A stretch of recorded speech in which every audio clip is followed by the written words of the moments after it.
हरे कृष्ण, राधे राधे जी सबको। कार्तिक मास का 9वां अध्याय। 8वें अध्याय में आपने श्रवण किया कि संपूर्ण व्रतों, तीर्थों और दानों से जो फल मिलता है वही इस कार्तिक व्रत का विधि पूर्वक पालन करने से करोड़ गुना होकर मिलता है। तो आइए अब श्रवण करते हैं 9वां अध्याय।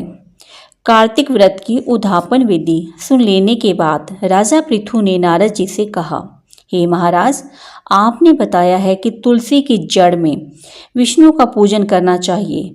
मैं जानना चाहता हूँ कि तुलसी का महात्म्य क्या है। तुलसी हरि को कैसे प्रिय हुई? आप सर्वज्ञ हैं, अतः मेरे प्रश्न का उत्तर दीजिए। मुनि श्रेष्ठ ने कहा, एक बार इंद्र शिवजी के दर्शनों के लिए कैलाश पर्वत को गए तो शिवजी ने उनकी परीक्षा ली। इंद्र के साथ सभी देवतागण और अप्सराएं थी। कैलाश पर्वत पर जाकर इंद्र ने भयंकर दांतों और आंखों से भयानक लगने वाले एक पुरुष को देखा। इंद्र ने उससे पूछा, तू कौन है? जगदीश्वर शिव कहाँ गए? हे राजन, इस प्रकार इंद्र के बार बार प्रश्न करने पर भी जब उसने कोई उत्तर नहीं दिया तो इंद्र ने क्रुद्ध होकर कहा, मेरे बार बार पूछने पर भी उत्तर नहीं दे रहा है, अतः मैं तुझ पर वज्र से प्रहार करता हूँ। अरे मूर्ख, तुझे कौन बचाएगा? ऐसा कहकर इंद्र ने उसे मारने के लिए वज्र उठाया। वहीं उनका हाथ जड़ हो गया। रुद्र भगवान अपने तेज से जलाते हुए प्रकट हुए। उन्हें देखकर बृहस्पति शिव को पहचान गए और शीघ्र ही हाथ जोड़कर इंद्र से भूमि पर दंडवत प्रणाम कराया और स्वयं प्रणाम करके स्तुति करने लगे।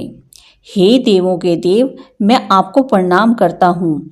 त्रिपुर के संहारक शिव तथा अंधक दैत्य को मारने वाले आपको मेरा प्रणाम है। जब बृहस्पति जी ने स्तुति की तो शिवजी जी ने अपनी उस नेत्राग्नि को शांत करते हुए बोले, हे ब्राह्मण, तुम्हारी इस स्तुति से मैं प्रसन्न हूँ।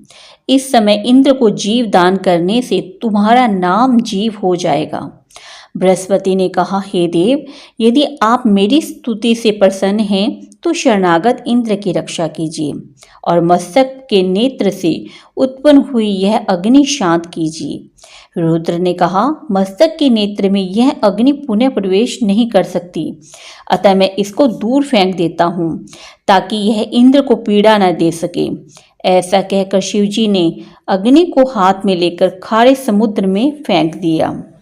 कार्तिक मास में जो भी प्रत्येक अध्याय का श्रवण करता है, इसी के साथ यह छोटी सी कथा समाप्त होती है। हरि बोल, हरि बोल, हरि बोल। राधे राधे जी सबको।